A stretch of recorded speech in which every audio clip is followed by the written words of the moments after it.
un podcast de Cooperativa. Este es el podcast de Lo que queda del día, una presentación de cooperativapodcast.cl, otra forma de escuchar. Hola, soy Paula Molina y este es un nuevo episodio del podcast de Lo que queda del día. Lo estamos grabando junto a Lucas Carrasco y para esta edición de Lo que queda del día, las entrevistas son respecto a la justicia, al sistema de nombramientos y una estructura que nuestra entrevistada ha descrito como una forma de comportamiento colonial. La conversación es con María Inés Horvitz, académica de la Universidad de Chile y exintegrante del Consejo de Defensa del Estado. Y también hablamos hoy del desempleo de las mujeres, de la maternidad y el mundo laboral y cómo todo esto se relaciona con la Salamuna.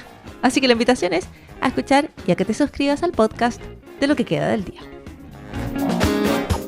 Y partimos hablando respecto a la justicia. El Consejo de Defensa del Estado tiene una vacante que es necesario llenar, una designación que hará el presidente de la República.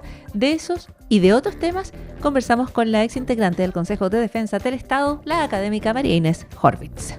Lo que ocurre es que si uno recuerda cómo lo que aprendió, ¿no?, cómo era el sistema judicial en la época en que se produjo la conquista y la colonización de América, básicamente teníamos al monarca absoluto nuevo, ¿no es cierto?, los inquisidores que lo representaban en las diferentes partes que estaban siendo colonizadas y lo representaban, ¿no? Y eso jerárquicamente, todos estaban representando al monarca. De tal manera que incluso todavía pervive un trámite que es propio de esa época que se llama la consulta, es decir, devolver la competencia del monarca para que él resuelva definitivamente, ¿no? En cambio, cuando el Estado moderno, de lo que se trata, es justamente en un Estado secular que no tiene compromisos religiosos, ni monárquicos, obviamente, es buscar un sistema, una estructura judicial que asegure la independencia interna y externa de los jueces, ¿no? De tal manera que aquí lo que importa es buscar el mecanismo, ¿no? El Estado tiene que proveer los mecanismos para que esa independencia, esa neutralidad, esa objetividad que uno espera de los jueces no dependa de sus virtudes personales, sino que esté garantizada también objetivamente. Y una de esas formas, ¿no es cierto?, es justamente flexibilizar todo este tema de la disciplina, de la estructura jerárquica, ¿no? Hay países donde los jueces se pueden mantener eternamente en su puesto, no siguen una carrera funcionaria necesariamente, puede haber otro tipo de incentivos. Pero obviamente el hecho de que la carrera funcionaria dependa de mi superior jerárquico, ¿no?, que mi comportamiento esté evaluado por mi superior jerárquico, que eventualmente me puedan sancionar y destituir mis superiores jerárquicos por mal comportamiento. Eso obviamente hace que el juez esté muy preocupado de lo que piensa que quiere el superior jerárquico o los superiores jerárquicos, ¿no?, según sea el caso. Se lo pregunto porque en el caso de Ángela Vivanco, que es un caso que todavía está, ¿no es cierto?, en etapa de formalización, hay antecedentes que apuntan a una relación de mucho poder, ¿no? En el trato con los relatores, en la solicitud de acelerar los fallos. Y uno se podría preguntar si eso respondía a la psicología, a decisiones, en este caso, de la persona formalizada, a cuestiones de la personalidad, podríamos decir o si a una estructura que convierte a las personas que forman parte de la Suprema en, como usted decía, elementos de mucho poder. Claro, personas omnipotentes, dice usted. Ese es el término. Ese es el término. Mire, justamente la presidencia de cada sala en la Corte Suprema es muy relevante, tiene mucha incidencia, ¿no? Permite, ¿no es cierto?, tomar decisiones de cómo se ven las causas, hasta dónde se ven, y tiene normalmente bastante influencia o influjo sobre el resto de las salas, ¿no?, sobre todo en la medida en que uno tiene más tiempo en la Corte Suprema. Y además uno ve después en las declaraciones de los relatores y de todos los funcionarios judiciales que intervinieron en la causa de las Movitec, ¿no? Y las irregularidades que allí se cometieron, de que no se atrevían, ¿no?, a denunciarlas, no se atrevieron, no fue sino hasta que saltaron todas las alarmas, ¿no?, con los chats de Hermosilla, que empieza entonces incluso a moverse la maquinaria, ¿no? Recordemos que Mario Vargas trata de impedir de que esos chats sean conocidos por el Consejo de Defensa del Estado. Y todo esto para descubrir justamente que había ahí una trenza, ¿no?, de esta señora con varios abogados, respecto a los cuales ya existían rumores de que tenían antecedentes no muy prístinos, que digamos. Ya, pero esa es la acusación y esas son las imputaciones. Pero lo que usted describe es un sistema, aquí hay un daño, una situación estructural. O sea, un sistema así de jerarquizado, donde nadie se atreve a denunciar nada porque toda la carrera depende del superior. La verdad es que es un sistema que está pidiendo como actos de heroísmo o, tal como usted describe, que suenan todas y cada una de las alarmas para efectivamente indagar si hay una irregularidad o no.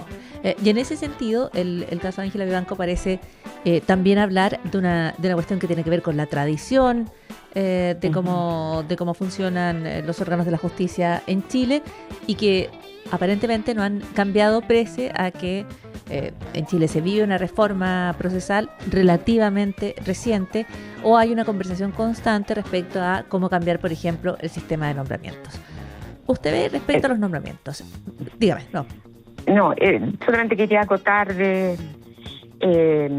que tenemos nosotros, solamente para que la gente sepa, que tenemos la Corte Suprema más jerarquizada, con más poder de toda Latinoamérica. Y no ha sido prácticamente tocada. Ahora, la Corte Suprema ha tenido una evolución muy importante, eso hay que decirlo. Ya desde el año 2004 han estado teniendo reuniones para ver la posibilidad de separar tres funciones que son totalmente antitéticas entre sí. O sea, lo que importa es que los jueces de los tribunales de justicia se dediquen a lo que es propio de ellos, que es jurisdiccional, es decir, tener conocimiento de las causas que llegan por su competencia, ¿no es cierto?, ver en su mérito las pruebas y luego resolver ese conflicto. Es decir, solamente abocarse a eso, que es justamente para lo que están llamados como tercer poder del Estado, ¿no? Sobre todo supervigilar y proteger las garantías de las personas, de los ciudadanos, frente a los demás poderes del Estado.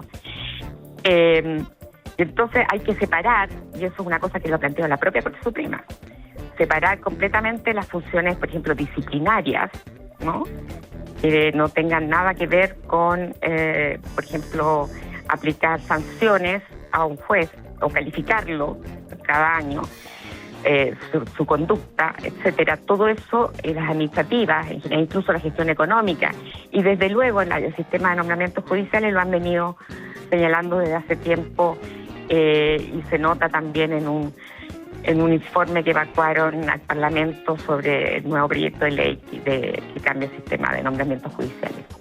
Ya, o sea, usted dice, hay iniciativas como esa. ¿Disminuirían eso, el nivel de autonomía, de poder que tiene un ministro o una ministra de la Corte Suprema? A ver, todo depende de cómo quede el proyecto, porque han habido muchas propuestas. Incluso también las dos convenciones plantearon cambios.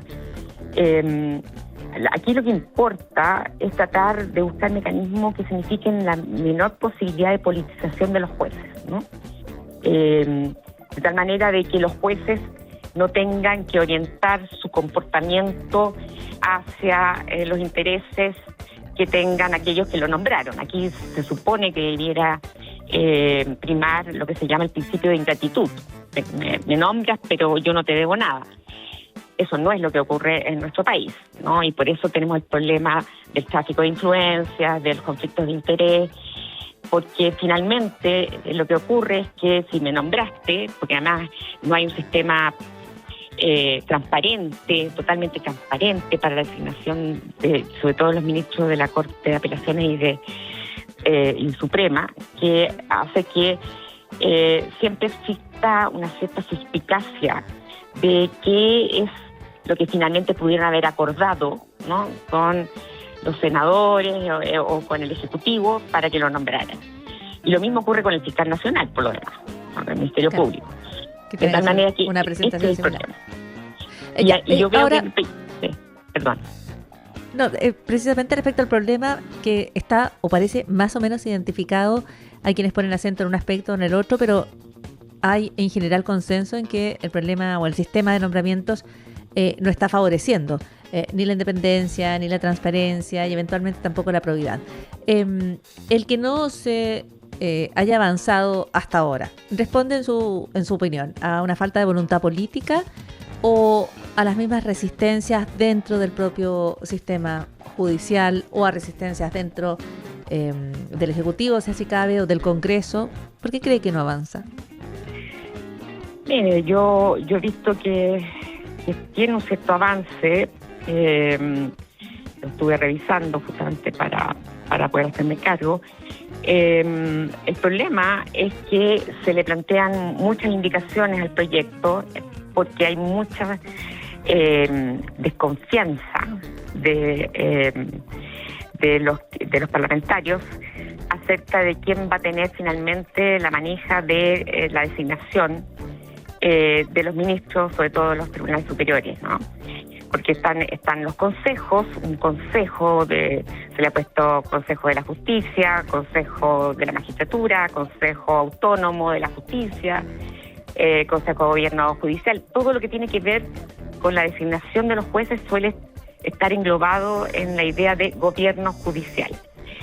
En el derecho comparado lo que suele primar son los consejos de la magistratura, que son entes autónomos que están integrados por jueces y por otros entes que están siendo, o por otras personas que son designadas por los poderes políticos, ¿no?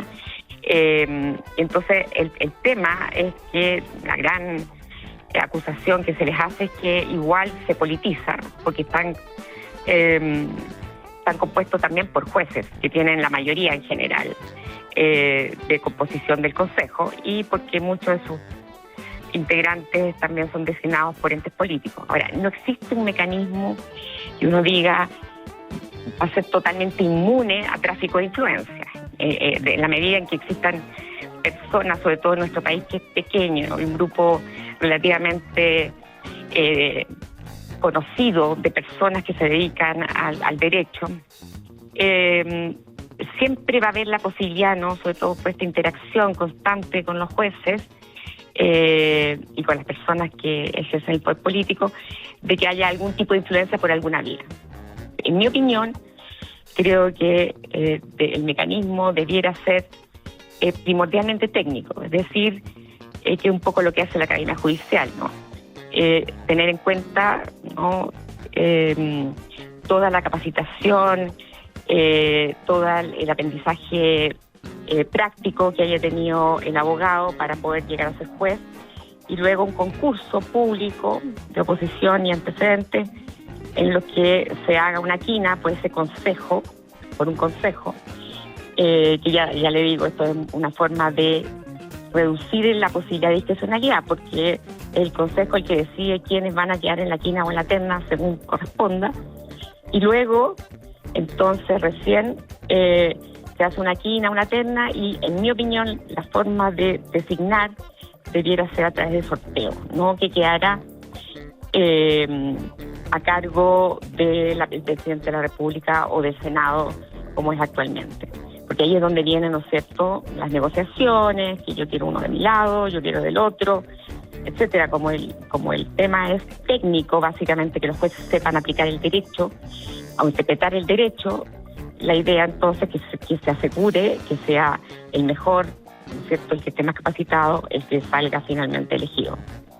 Ya, y usted dice, allí hay una fórmula a partir de la cual se le da más transparencia, incluso el sorteo, ¿no?, para personas previamente seleccionadas por este Consejo de la Magistratura, que podría dar una salida a las constantes preocupaciones que hay respecto al sistema de nombramientos y cómo influye la política o de qué manera quedan amarrados algunas gratitudes de parte de quienes son Exacto. elegidos para la Corte Suprema a través del sistema que existe hoy.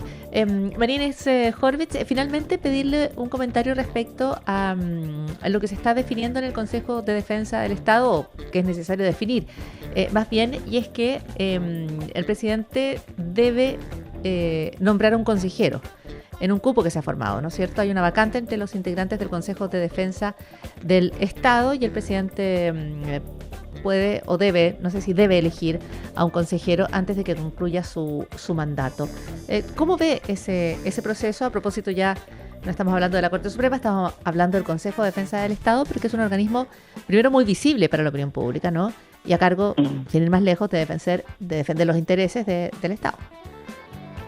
El Consejo de Defensa del Estado es una institución extremadamente importante que, en mi opinión, en general, desde su origen, ha actuado de manera más bien técnica, ¿no? A pesar de que ya con la dictadura empezaron a haber intervenciones, ¿no es cierto? Y ahí se produjo, ¿no es cierto?, una pausa hasta el año 90.